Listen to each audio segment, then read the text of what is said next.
Hey, salut YouTube, ici Ultime Venom et aujourd'hui on se retrouve pour la seconde vidéo sur le top 100 des meilleurs joueurs sur FIFA. C'est donc la deuxième partie et on est donc du 80e joueur au 61e. Donc en fait on va pas perdre de temps, on va pas tergiverser, on va tout de suite commencer par le premier joueur de cette liste, c'est Vertonghen. Donc Vertonghen qui avait une note de 83 sur FIFA 17, qui obtient donc la note de 85. Une belle stat défensive et au physique, mais le problème c'est la vitesse.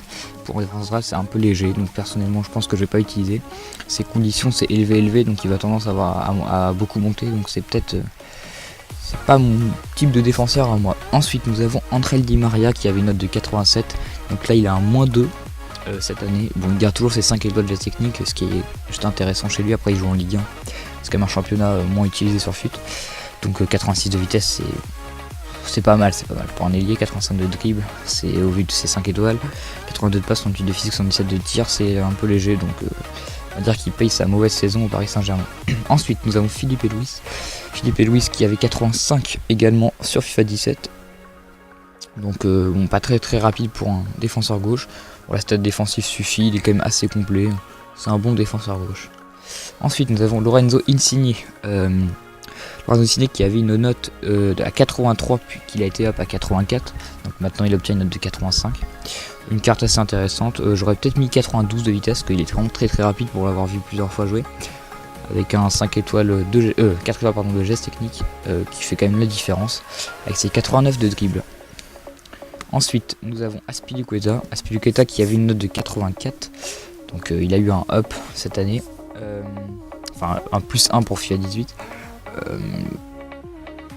Je pense que il est déjà meilleur que Vertonghen dans le sens où il a les 79 de vitesse qui sont largement suffisants, même très bien pour un défenseur central. 86 défense, 70 de physique, c'est parfait, et il est en moyen alors que Vertonghen était en élevé.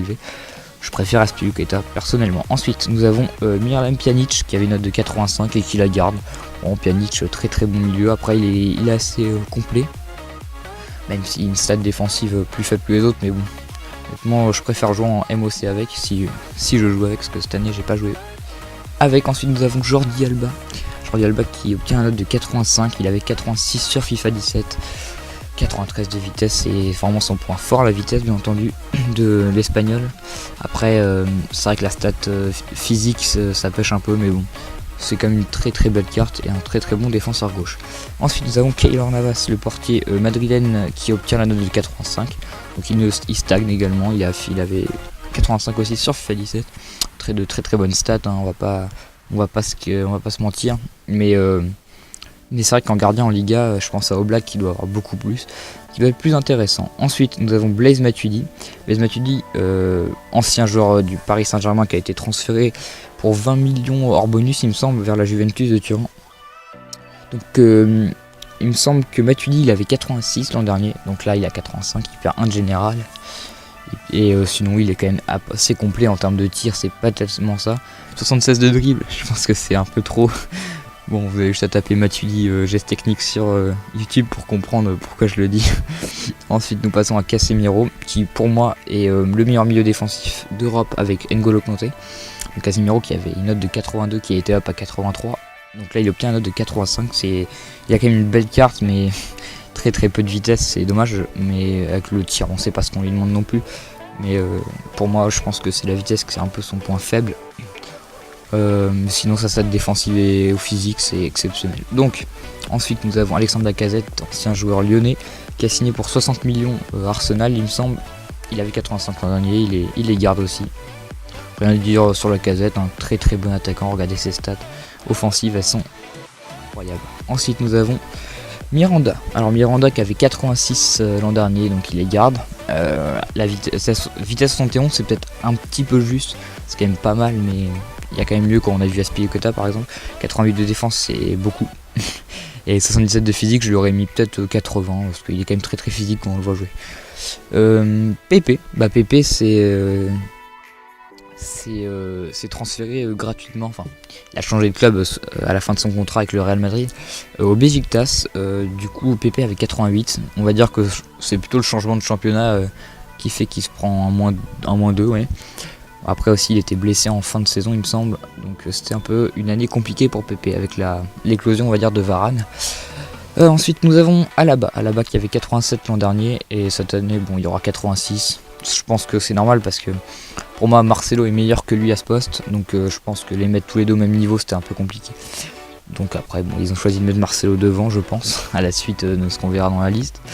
Mais bon quoi qu'il en soit, regardez ses stats, rien à dire, très très complet, s'il a des boosts il va être du lead game quoi qu'il arrive, donc c'est quand même très intéressant. Ensuite nous avons Petro Cech qui était à 88 l'an dernier, donc là qui obtient un note de 86, un -2 pour Cech, bon bah on va dire qu'il paye la saison d'Arsenal globalement, parce que bon, c'est vrai qu'il en sauve pas mal, mais c'est pas le Cech de Chelsea, il y a quand même l'âge aussi qui y joue. Ensuite nous avons Javi Martinez qui avait il me semble 84 et qui a été up 85 l'an dernier. Donc là il a obtenu une note de 86, c'est énorme. Par contre il est inutilisable, 50 de vitesse, c'est vraiment, mais alors vraiment une charrette. Martinez là avec cette stat de vitesse qui on va dire qui pourrit un peu sa stat, parce que 86 de défense et 80 de physique, c'est quand même très très bon, mais bon, inutilisable pour ma part. Ensuite nous avons Marco Reus. Bon Marco Reus l'an dernier qui est à 88, donc là on prend un -2, ce qui est logique avec toutes les blessures. C'est dommage parce que c'est un énorme joueur, mais qui se blesse beaucoup trop souvent. C'est un fragile. C'est triste à dire, mais je l'adore ce joueur, mais il est fragile, donc c'est dommage. Après regardez ses stats, 88 de vitesse, 85 de dribble, 87 de tir, 84 de passe, bon 64 de physique, c'est vrai que c'est un peu faible, mais honnêtement c'est un joueur, un très très bon joueur je pense sur FIFA 18. Ensuite nous avons Diego Costa qui avait 85 puis un up à 86, donc il a gardé cette note générale pour FIFA 18, bon 75 de vitesse, 76 de dribble, 83 de tir, 88 de physique. C'est plutôt un joueur que tu vas utiliser en pivot, un peu à l'image de Morata je pense. Ensuite nous avons Socratis Papastadopoulos, oui j'ai réussi à le dire du premier coup. Donc Socratis qui avait une note de 84 puis up à 85 en janvier, donc là il obtient donc encore une note supérieure à 86 de général, 78 de vitesse, 87 de défense, 84 de physique. C'est ce que je disais, c'est encore la vitesse est énorme je trouve, donc par rapport à Martinez il est bien au-dessus je pense. Et on arrive déjà au dernier joueur de cette liste, et c'est tout simplement Franck Ribéry qui conserve ses 5 étoiles de geste technique et ce même général à 86. Bon Franck Ribéry qui a fait une saison normale, banale on va dire, sur les couleurs bavaroises, donc je pense que c'est mérité, c'est quand même une belle note 86.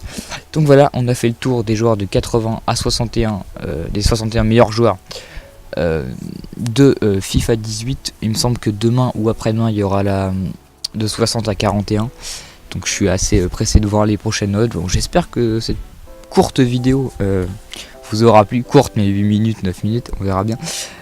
Quoi qu'il en soit, si ça vous a plu, lâchez le petit like et essayez de partager, parce que cette chaîne, on va dire que on vient de la commencer. Du coup, il n'est pas forcément beaucoup référencé et très connu. Mais bon, quoi qu'il en soit, moi je prends du plaisir pour l'instant à faire ces vidéos. J'espère que c'est pareil pour vous qui les regardez. Et moi je vous dis au revoir, bonne soirée, bonne journée, à plus.